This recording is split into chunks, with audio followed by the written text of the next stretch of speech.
Hello, V Jose ഫാമിലിയുടെ പുതിയ വീഡിയോയിലേക്ക് എല്ലാവർക്കും സ്വാഗതം. ഇന്ന് ഞാൻ ഉണ്ടാക്കാൻ പോകുന്നത് ഗീ റൈസ് ആട്ടോ. നമ്മുടെ നെയ്ച്ചോറ് ഇന്ന് സ്പെഷ്യൽ ഡേ ഒന്നുമല്ല, ചുമ്മാ ഇങ്ങനെ ഇരുന്നപ്പോൾ ഒരു നെയ്ച്ചോറ് കഴിക്കാൻ തോന്നി. അങ്ങനെ ഞങ്ങൾ നെയ്ച്ചോറാണ് ഇന്ന് ഉണ്ടാക്കുന്നത്. അങ്ങനെ നെയ്ച്ചോറിന് ആവശ്യമായിട്ടുള്ള അരി 3 ഗ്ലാസ് അരി ആട്ടോ ഞാൻ ഇട്ടത്. 3 ഗ്ലാസ് അരി ആദ്യം നന്നായിട്ട് കഴുകി വെള്ളത്തിലിട്ട് വെച്ചു. അരമണിക്കൂറോളം കുതിർക്കാൻ വെക്കണം കേട്ടോ. അങ്ങനെ കുതിർക്കാൻ വെച്ചു. പിന്നെ നമ്മുടെ നെയ്ച്ചോറും ബീഫും ആണ് ഇന്ന് ഉണ്ടാക്കുന്നത്. നിങ്ങൾക്ക് നെയ്ച്ചോറും ബീഫും ആണോ, നെയ്ച്ചോറും ചിക്കനും ആണോ ഇഷ്ടം? ഞാൻ ഏതായാലും ബീഫാട്ടോ ഉണ്ടാക്കുന്നത്. അങ്ങനെ ബീഫ് നന്നായിട്ട് കഴുകി വൃത്തിയാക്കി എടുത്തിട്ടുണ്ട്. അതിലേക്ക് ഉപ്പ്, മഞ്ഞൾപ്പൊടി, മല്ലിപ്പൊടി, മീറ്റ് മസാല, കുറച്ച് മുളക് പൊടി, ഇഞ്ചി, വെളുത്തുള്ളി ചതച്ചത്, കറിവേപ്പില എല്ലാം ഇട്ട് വിസിലടിക്കാൻ വെച്ചേ. അപ്പോഴേക്കും ബീഫിന് ആവശ്യമുള്ള സവാള എല്ലാം അരിയാൻ തുടങ്ങി. പിന്നെ ചേട്ടായും മക്കളൊക്കെ ഒന്ന് പുറത്ത് പോവാട്ടോ. അവരങ്ങനെ റെഡിയായി പുറത്തൊക്കെ പോയി. അപ്പം ഞാൻ ഇവർ വരുമ്പോഴത്തേക്കും എല്ലാം ഫുഡൊക്കെ റെഡിയാക്കി വെക്കാന്ന് പറഞ്ഞു. അപ്പം അവരങ്ങനെ ടാറ്റ ബൈ ബൈ ഒക്കെ തന്നിട്ട് പോവാട്ടോ. നമ്മുടെ അരമണിക്കൂറായി നമ്മുടെ നെയ്ച്ചോറിൻ്റെ അരി കുതിർക്കാൻ വെച്ചിട്ടോ. അപ്പം ഞാൻ നെയ്ച്ചോറ് ഉണ്ടാക്കാൻ തുടങ്ങുകയാണ്. ആദ്യം ഒരു പാൻ അടുപ്പ് വെച്ചു. പിന്നെ നമുക്ക് ആ പാൻ ചൂടായി കഴിഞ്ഞിട്ട് ആവശ്യമുള്ള അത്രയും നെയ്യ് ആദ്യം ഒഴിച്ചു കൊടുക്കാം. ഞാനൊരു 2-3 സ്പൂണോളം നെയ്യ് വെച്ച് ഒഴിച്ചു കൊടുത്തിട്ടുണ്ട് കേട്ടോ. പട്ട, ഗ്രാമ്പൂ, ജീരകം, കുരുമുളക്, അങ്ങനത്തെ സ്പൈസസ് എല്ലാം ഇട്ട് കൊടുത്തിട്ടുണ്ട്.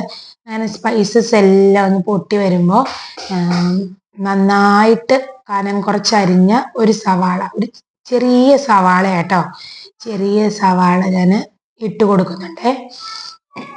ഇട്ട് കൊടുത്തിട്ട് അത് നന്നായിട്ട് അരിഞ്ഞു വെക്കുക കേട്ടോ. അല്ല, നന്നായിട്ട് വഴറ്റുക. പിന്നെ നന്നായിട്ട് വഴറ്റുക. പിന്നെ ഞാൻ വഴയുന്ന സമയം കൊണ്ട് ഞാൻ ക്യാരറ്റൊക്കെ അരിഞ്ഞു വെച്ചിട്ടുണ്ടായിരുന്നു കേട്ടോ. അതൊക്കെ നമുക്ക് ആവശ്യമായിട്ട് വരും. ഈ ക്യാരറ്റൊന്നും കഴിക്കില്ലാത്ത കുട്ടികൾക്ക് ഇങ്ങനെ ഗീ റൈസിൽ ക്യാരറ്റൊക്കെ ഇട്ട് കൊടുക്കുവാണെങ്കിൽ അവർ കഴിക്കുകയും ചെയ്തോളും. നമ്മുടെ ക്യാരറ്റിൻ്റെ ഒത്തിരി ടേസ്റ്റ് ഒന്നും കിട്ടത്തുമില്ല. ഈ ചോറിൻ്റെ കൂടെ അങ്ങ് ആവുമ്പോൾ അവർക്ക് ഇഷ്ടമാവുകയും ചെയ്യും കേട്ടോ. ഞാൻ 2 വലിയ ക്യാരറ്റാണ് ഗ്രേറ്റ് ചെയ്ത് വെച്ചിരിക്കുന്നത്. അങ്ങനെ നല്ല സവാള നന്നായിട്ട് ഞാൻ മൂപ്പിച്ചെടുത്തിട്ടുണ്ട്. നന്നായിട്ട് കനം കുറച്ച് അരിയണം. കുറച്ച് ഉപ്പ് ഞാൻ ഇട്ട് കൊടുത്തിട്ടുണ്ട് കേട്ടോ. അങ്ങനെ സവാള വഴറ്റിക്കൊണ്ടിരിക്കുകയാണ്. പിന്നെ കുട്ടികളും എല്ലാവരും പുറത്തു പോയതുകൊണ്ട് ഒത്തിരി ഒച്ചയും ബഹളമൊന്നുമില്ല. സമാധാനപരമായിട്ട് നമുക്ക് കുക്ക് ചെയ്യാമായിരുന്നു. അങ്ങനെ സവാള വന്നു കഴിയുമ്പോൾ ഞാൻ നമ്മുടെ അരി കഴുകി അരമണിക്കൂർ കുതിർക്കാൻ വെച്ചിട്ട് ഞാൻ പിന്നെ വെള്ളം പോകാൻ വേണ്ടി ഊറ്റി വെച്ചിട്ടുണ്ടായിരുന്നു നമ്മുടെ ഈ പാത്രത്തിൽ. അങ്ങനെ ഫുള്ള് അരി 3 ഗ്ലാസ് അരിയാണ് ഞാൻ ഇട്ടിരുന്നത്. അങ്ങനെ അരിയൊക്കെ കുതിർക്കാൻ വെച്ചിട്ടുണ്ടായിരുന്നു. അങ്ങനെ അരി വെള്ളം എല്ലാം പോയതിന് ശേഷം ഞാൻ ഇട്ട് കൊടുത്തിട്ടുണ്ട് കേട്ടോ. ഇനി നമ്മുടെ അരി നന്നായിട്ട് ഡ്രൈ ആയി കിട്ടണം. അതിൻ്റെ അകത്തെ പച്ച വെള്ളത്തിൻ്റെ ഇതെല്ലാം പോയിട്ട് നന്നായിട്ട് ഡ്രൈ ആയി കിട്ടണം. അങ്ങനെ നന്നായിട്ട് ഞാൻ ഇളക്കി കൊടുത്തിട്ടുണ്ട്. അത് കുറച്ച് സമയം ഇളക്കി കൊടുക്കാം കേട്ടോ. ഞാനൊരു 3-4-5 മിനിറ്റ് ഒക്കെ ഇളക്കി കൊടുത്തിട്ടുണ്ട്. നന്നായിട്ട് ഡ്രൈ ആക്കി എടുത്തിട്ടുണ്ട്. പിന്നെ പുറത്ത് നല്ല കാറ്റാട്ടോ. എന്താണെന്നറിയത്തില്ല, 2-3 ദിവസമായിട്ട് നന്നായിട്ട് നല്ല കാറ്റാണ്. മഴ ഒന്നുമില്ല, ചെറുതായിട്ട് മൂടി കിടക്കുന്നു. അങ്ങനെ ഒത്തിരി വെയിലും ഇല്ല. ഡ്രൈ ആയി കിട്ടിയിട്ടുണ്ട്. പച്ചവെള്ളത്തിന് മഴയെല്ലാം പോയിട്ടുണ്ട്. നന്നായിട്ട് കിട്ടിയിട്ടുണ്ട്. പിന്നെ നമുക്കൊരു നാരങ്ങ ആവശ്യമായിട്ടുണ്ട്. അങ്ങനെ ആവശ്യമുള്ള സാധനങ്ങളെല്ലാം ഞാൻ എടുത്ത് വെക്കുക കേട്ടോ. നാരങ്ങ ഫുൾ നാരങ്ങ വേണ്ട, ഒരു അരമുറി നാരങ്ങ പിഴിഞ്ഞ് വെക്കുക.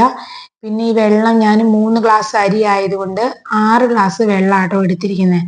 അതിൽ കുറച്ച് ഉപ്പും കൂടെ ഇട്ടിട്ട് ഞാൻ നന്നായിട്ട് തിളപ്പിച്ചിട്ടുണ്ട്. അപ്പോൾ ഈ അരി നന്നായിട്ട് ഡ്രൈ ആയതിനു ശേഷം ആ തിളപ്പിച്ച വെള്ളം ഒഴിച്ചു കൊടുക്കുക. നമ്മൾ നേരത്തെ ഗ്രേറ്റ് ചെയ്ത് വെച്ചാൽ ക്യാരറ്റ്, ആ ക്യാരറ്റും കൂടെ ഇട്ട് കൊടുക്കുന്നുണ്ട്. എന്നിട്ട് നന്നായിട്ട് ഇളക്കി കൊടുക്കുക കേട്ടോ. ഉപ്പ് പോരായ്ക ഉണ്ടെങ്കിൽ കുറച്ച് ഉപ്പും കൂടെ ഇട്ട് കൊടുക്കാം. പിന്നെ ഞാനൊരു അരമുറി നാരങ്ങ പിഴിഞ്ഞ് കൊടുക്കുന്നുണ്ട്. തൂവെള്ള ചോറ് കിട്ടാനും ഒട്ടിപ്പിടിക്കാതിരിക്കാനൊക്കെ നാരങ്ങ ചേർക്കുന്നത് നല്ലതാണ്. ഇനി നമ്മുടെ ബീഫിലേക്കുള്ള റെഡിയാക്കാം. നമ്മുടെ ബീഫ് നന്നായിട്ട് വെന്തിരിപ്പുണ്ട്. അങ്ങനെ ഞാൻ പാൻ അടുപ്പിൽ വെച്ചു, എണ്ണ ഒഴിച്ചു, കടുക് പൊട്ടിച്ചു. ഇഞ്ചി, വെളുത്തുള്ളി, പച്ചമുളക്, കറിവേപ്പില, സവാള എല്ലാം ഇട്ട് വഴറ്റി എടുത്തിട്ടുണ്ട് കേട്ടോ. നന്നായിട്ട് വഴറ്റിയതിന് ശേഷം ഞാൻ മല്ലിപ്പൊടി ഇട്ടു, മുളക് പൊടി ഇട്ടു. ഞാൻ കാശ്മീരി ചില്ലിയാണ് ഉപയോഗിക്കുന്നത്, നല്ല കളർ കിട്ടാൻ വേണ്ടി. ഒത്തിരി എരിവും വരത്തില്ലല്ലോ. അങ്ങനെ കാശ്മീരി ചില്ലി, മല്ലിപ്പൊടി, മീറ്റ് മസാല, മഞ്ഞൾപ്പൊടി, ഉപ്പ് എല്ലാം ഇട്ടു. പിന്നെ നമ്മുടെ വെന്ത് ഇരിക്കുന്ന ബീഫ് ഇട്ടു കേട്ടോ. അങ്ങനെ നന്നായിട്ട് മിക്സ് ചെയ്ത് നമ്മുടെ കറിയും നമ്മുടെ റൈസും എല്ലാം റെഡി ആയിട്ടുണ്ട്. റൈസ് ഇടയ്ക്കിടയ്ക്ക് ഇങ്ങനെ ഇളക്കി നോക്കരുത്. ഇങ്ങനെ ജസ്റ്റ് ഒരു ടൂത്ത് പിക്കോ അല്ലെങ്കിൽ എന്തെങ്കിലും ഇതൊക്കെ വെച്ചിട്ട് സ്പൂണ് വെച്ചിട്ട് നോക്കിയാൽ മതി കേട്ടോ. വെന്തോന്ന് ജസ്റ്റ് ഒന്ന് കുത്തി നോക്കിയാൽ മതി. അല്ലാതെ ഇടയ്ക്കിടയ്ക്ക് ഇളക്കിക്കൊണ്ടിരുന്നാൽ അത് കുഴഞ്ഞു പോകും. വെള്ളമൊന്നും ഇല്ലാന്ന് അറിഞ്ഞിട്ട് വെന്തെന്ന് അറിഞ്ഞിട്ട് ഇളക്കുകയാണെങ്കിൽ നല്ല ഒട്ടിപ്പിടിക്കാത്ത കുഴഞ്ഞു പോകാത്ത റൈസ് കിട്ടും കേട്ടോ. ഇത് ഞാൻ വേഗം സാലഡ് ഉണ്ടാക്കി. അവർ വരുന്ന സമയമാകാറായിരുന്നു. അങ്ങനെ പെട്ടെന്ന് സാലഡ് ഉണ്ടാക്കി. റൈസിലേക്ക് ഞാൻ നമ്മുടെ മുന്തിരിങ്ങയൊക്കെ, അണ്ടിപ്പരിപ്പൊന്നും ഇല്ലായിരുന്നു, അങ്ങനെ മുന്തിരിയൊക്കെ നെയ്യിൽ വറുത്തിട്ടു. അതിൻ്റെ ഇടയ്ക്ക് കുട്ടികൾ പോയിട്ട് വന്നു. അവർക്ക് കോൾഡ് ഉണ്ടായിരുന്നു. അപ്പോൾ മൂക്കിൽ മരുന്ന് ഒഴിക്കാൻ സമ്മതിക്കാത്തതുകൊണ്ട് നെബുലൈസേഷനാണ്, ഞാൻ NSൻ്റെ നെബുലൈസേഷനാണ് ചെയ്യുന്നത്.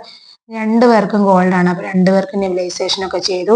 അതിൻ്റെ ഇടയ്ക്ക് തുണി അലക്കാനുണ്ടായിരുന്നു. അങ്ങനെ തുണി അലക്കാനൊക്കെ കൊണ്ടിട്ടു. ഇതിനിടയ്ക്ക് ഓരോ പരിപാടിയൊക്കെ ഇങ്ങനെ ചെയ്തുകൊണ്ടിരിക്കുക കേട്ടോ. ഫുഡ് റെഡി ആയി കഴിഞ്ഞാൽ പിന്നെ ഇങ്ങനത്തെ പരിപാടിയൊക്കെ അലക്കാനിട്ടിട്ട് നമുക്ക് കഴിക്കാമല്ലോ ഫുഡ്. അപ്പോഴേക്കും നമ്മുടെ തുണി അലക്കലൊക്കെ കഴിയും. ഇത് നല്ല ലിക്വിഡാട്ടോ, റോസ് എന്നുള്ള, ഞാൻ നെസ്റ്റോയിൽ നിന്ന് മേടിച്ചാണ്. നല്ല സ്മെല്ലാട്ടോ. തുണി അലക്കി കഴിഞ്ഞിട്ടായാലും കംഫോർട്ട് ഉപയോഗിക്കേണ്ട ആവശ്യമില്ല, നല്ല സ്മെല്ലുണ്ട്. അപ്പോൾ നമ്മുടെ നെയ്ച്ചോറ്, ഞാൻ എല്ലാ തുണി അലക്കെല്ലാം കഴിഞ്ഞിട്ട് നെയ്ച്ചോറ് എല്ലാവർക്കും ഒന്ന് വിളമ്പാൻ തുടങ്ങി. എല്ലാവർക്കും നെയ്ച്ചോറും ബീഫ് കറിയും നമ്മുടെ സാലഡും ചേർത്ത് ഞങ്ങൾ കഴിക്കാനിരിക്കുക കേട്ടോ. മോനില്ല, മോന് ഒരു കല്യാണത്തിന് പോയേക്കുവാണ്. ചർച്ച് ബന്ധപ്പെട്ട കൂട്ടുകാരൻ്റെ ഒരു ഇതിന് പോയേക്കുവാ കേട്ടോ. അങ്ങനെ ഞങ്ങൾ ഫുഡൊക്കെ കഴിച്ചു. പിന്നെ ഞാൻ വൈകുന്നേരത്തിന് അവൽ വിളയിച്ചതാണ് ഉണ്ടാക്കുന്നത്. അങ്ങനെ അവൽ ജസ്റ്റ് ഒന്ന് 2-2.5 കപ്പ് അവൽ ഒരു പാനിൽ ചൂടാക്കാൻ വെച്ചു. നന്നായിട്ട് ചൂടാണ്, ജസ്റ്റ് പൊടിയുന്ന രീതിയിൽ 2-3-4 മിനിറ്റോളം ഞാൻ ചൂടാക്കിയിട്ടുണ്ട്. പിന്നെ അവൽ വിളയിച്ചതിന് ആവശ്യമായിട്ടുള്ള ശർക്കരയും 3 കെട്ട് ശർക്കരയും ഒരു ഗ്ലാസ് വെള്ളത്തിൽ അലിപ്പിച്ചെടുക്കുന്നുണ്ട് കേട്ടോ. അങ്ങനെ നമ്മുടെ അവൽ നല്ലോണം ചൂടായിട്ടുണ്ട്. ഞാൻ ഗ്യാസ് ഓഫ് ചെയ്തു. നമ്മുടെ ശർക്കരപ്പാനി റെഡി ആയിക്കൊണ്ടിരിക്കുന്നു.